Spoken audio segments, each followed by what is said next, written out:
Manana manampaizana maro kosa Madagasikara tokony ampiarina amin'ny sehatra maro andavanandro nefa izany fahaiza manao izany isy ny velan-kevitra maromaro atao amin'ny rampitso izay tonterana etsy anivondely sy anosy ny makasika izay vetrany no indro entina amintsika ao anatin'ity fanadihadiana ity.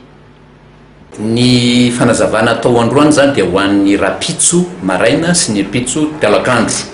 Isy velan-kevitra atao maromaro. Ny votoatin-kevitra dia ny hoe reo fikarohana natao hatramin'izay dia ho ampiarina tsy hoe atao andranandrana fotsiny fa ampiarina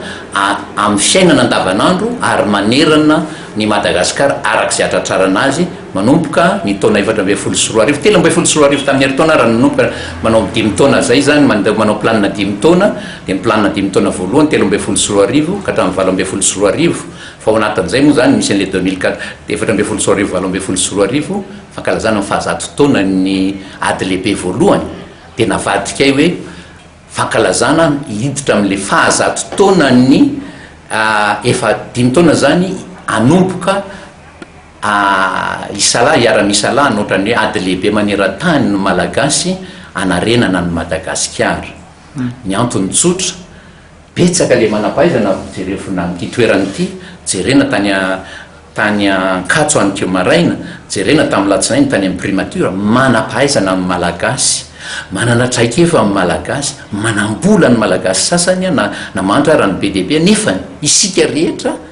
dia ty firenentsika fahenina mahantra indrindra eran'izao tontolo izao dia miondrika ambany dia ambany aloha satria latsaka ambovoka ny firenena ary anisan'ny tompona andraikitra amin'izany zany ny tena toy ianao koa toy iza toy itsika zay itsika zay ny fandimby nandritran'izay 4-20 taona zay 470 taona sisa dia feno 100 taona ny fahaleovantenantsika tsy maintsy mitraka indray zany rehefa avy miondrika satria menatra fa tsy maintsy mitraka satria manana didy toy ianao toy izao inona mba azo atao mandritran'izay 470 taona zay raha atao planina 5 taona ny fandimbiasana.